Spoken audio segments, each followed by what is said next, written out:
আসসালামু আলাইকুম। কেমন আছেন আপনারা? প্রথমে আমি মাংস রান্না করার আগে এটা আমি ডাইরেস্ট করে নিব।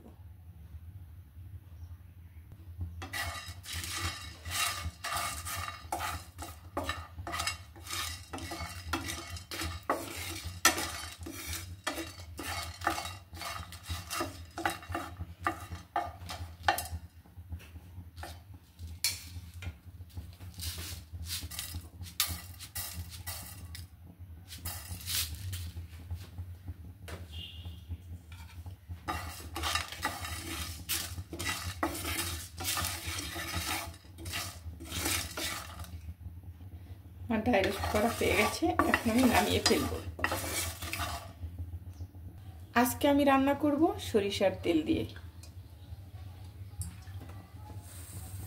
তেলটা আমার গরম হয়ে গেছে, দিয়ে দিচ্ছি পেঁয়াজ কুচি,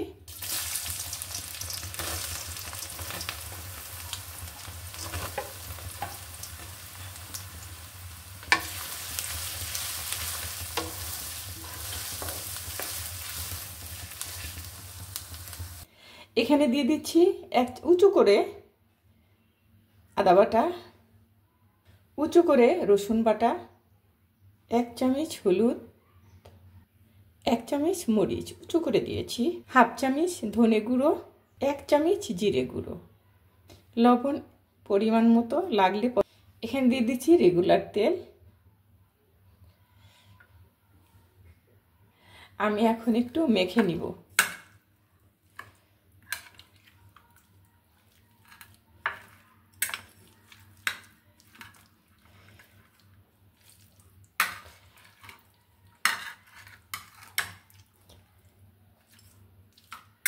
হাত দিয়ে মাখছি না, হাতে ধরে যাবে মরিচ।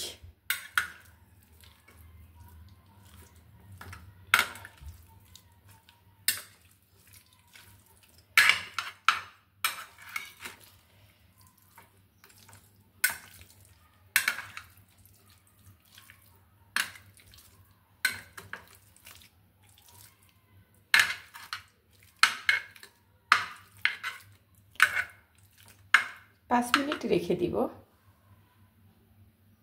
পেঁয়াজটা আমার বেরেস্তা হয়ে গেছে, দেখুন।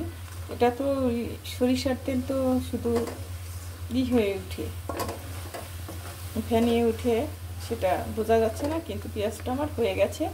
এখন আমি মাংসটা ঢেলে দিব।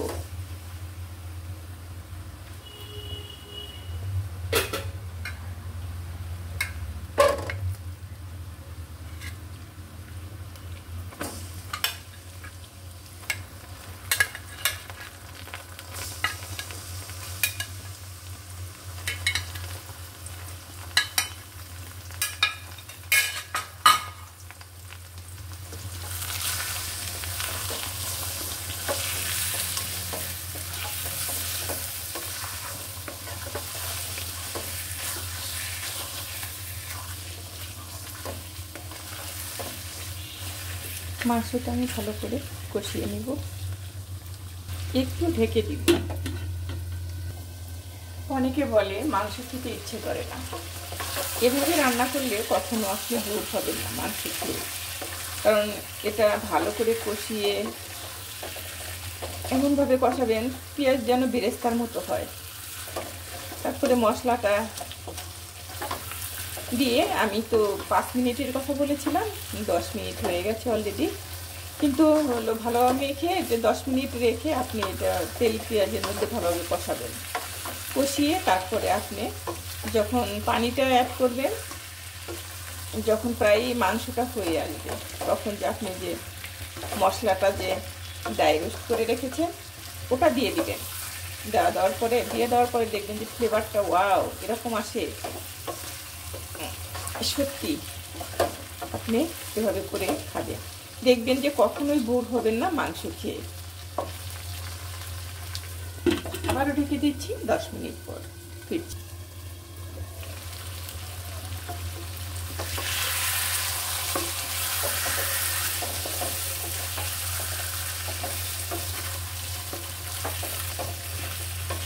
মাংসের গায়ে পানিটা যে লেগে থাকে ওটা যেন শুকিয়ে যায়, শুকিয়ে গিয়ে তেল দিয়ে যখন কষাবেন মাংসটা একটু ফুটে উঠবে, শব্দ হবে, তখন আপনি পানি অ্যাড করবেন।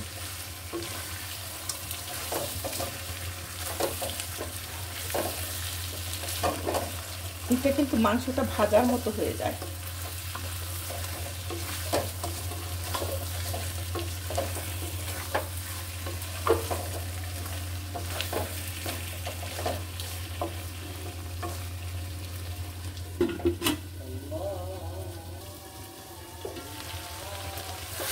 মাংসটা কষানো আমার হয়ে গেছে।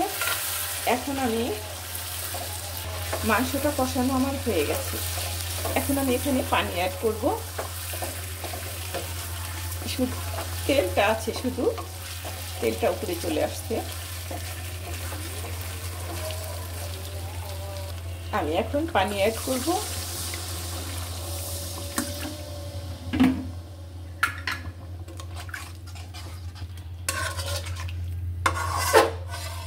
এখন আমি ঢেকে দিব।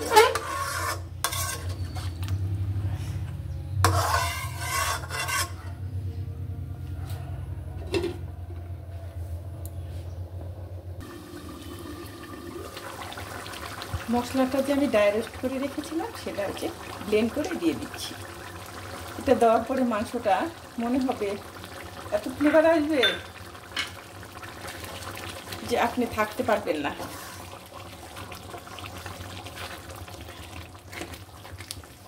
কালারটা অন্যরকম হয়ে গেছে না? দেখুন, একদম অন্যরকম।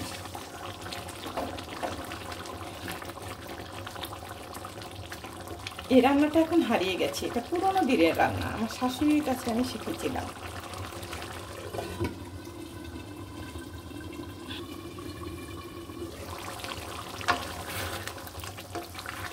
হয়ে গেছে আমার মাংস রান্না। চুলোটা আমি অফ করে দিব।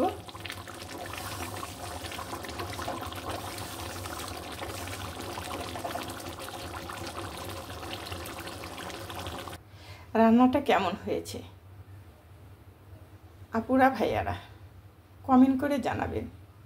এত পরিশ্রমের ফসল, তবুও যদি আপনারা লাইক না করেন একদমই হয় না।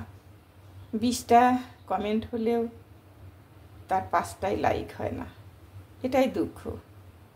কারণ এত পরিশ্রম করে সব কিছু বাদ দিয়ে এটা করা হয়, আপনারা যদি লাইকই না দেন। আমি কিন্তু প্রত্যেকেইকে লাইক দিই, সত্যি কথা বলছি, মিথ্যে বলার দরকার নেই। ভালো থাকবেন সবাই, সুস্থ থাকবেন, দোয়া করবেন আমি যেন সুন্দরভাবে আপনাদের রেসিপিগুলো দিতে পারি পৌঁছিয়ে।